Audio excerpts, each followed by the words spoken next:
Alright, I'm going to do my first video ever on American politics, and I'll come out straight and say that I'm Canadian, so maybe I'm not 100% qualified to comment completely, but we'll give it a try, and hopefully I don't offend. I'm also going to come out straight and basically say, as a Canadian, typically we lean a little further left than our American friends down south. And I'll be quite honest, like in the last election, I would not have voted for Trump. I would have voted for Hillary. But anyway, this is not going to be an anti-Trump video. Not going to comment on any of his policies or anything like that. I kind of see basically election results as being kind of like a cyclical natural trend. If you go back to the 80s, you had 8 years of Reagan, and then followed by 4 years of Bush. So basically a 12-year stint of Republicans. And then basically the electorate gets kind of tired of that, I think, maybe in my simple model. So then they went the other way, and they had 8 years of Clinton. And then, of course, they went the other way again, 8 years of Bush the Younger, as I like to call him. And then 8 years of Obama. So, yes, now get ready for 8 years of Trump. Or 4 years, whatever. But anyway, so it's kind of, in that sense, it's natural, and that's about as political as I'm going to get here. But what this video really is about freedom of the press, and something I'm a little bit concerned about right now. From what I can tell, like from the news that I do watch, it seems like Trump is at war with the press. He characterizes... I'm not quite sure right now if it's most of the press or just what he characterizes as the mainstream left-wing press as being fake news. At every opportunity, he is characterizing it as fake news. And recently he, I guess it might be more Spicer in this case. I won't attribute this to Trump necessarily, but Spicer had like a small sort of meeting. There's a special term for it, but it escapes me right now. And he basically loaded it up with basically news outlets that are kind of straight down the center or leaning a little to the right. And then CNN and New York Times and LA Times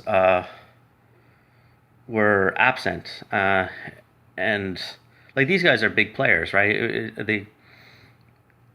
I know that people that support Trump or even maybe a lot of Republicans will characterize it as the Clinton News Network. And yes, CNN does lean a little to the left. No secret there. And Fox leans a little to the right. But anyway, just that combination of discrediting the news, calling it fake news, as much as possible. And sometimes it appears that it's all news outlets in the very general sense. Sometimes he'll sort of clarify and say, no, I respect reporters. But specifically CNN is fake news. He'll sort of specify sometimes.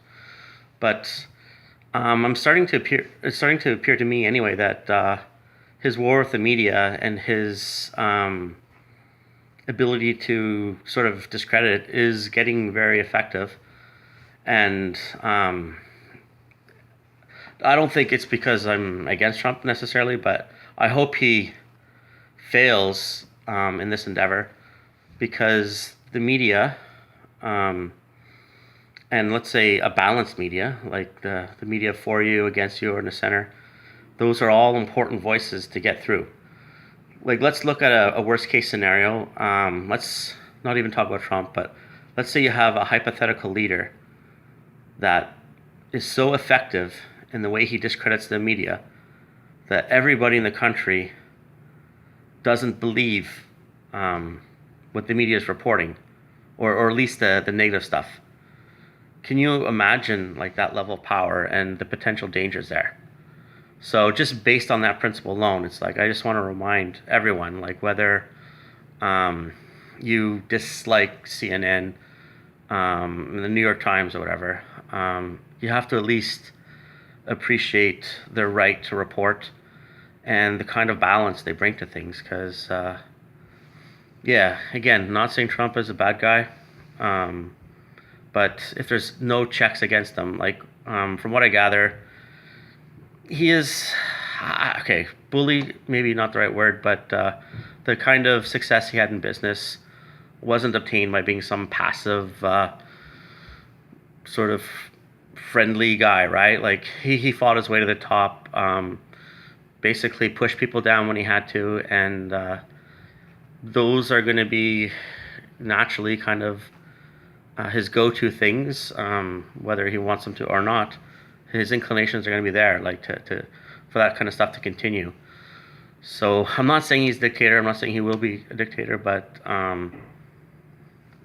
it's I don't know.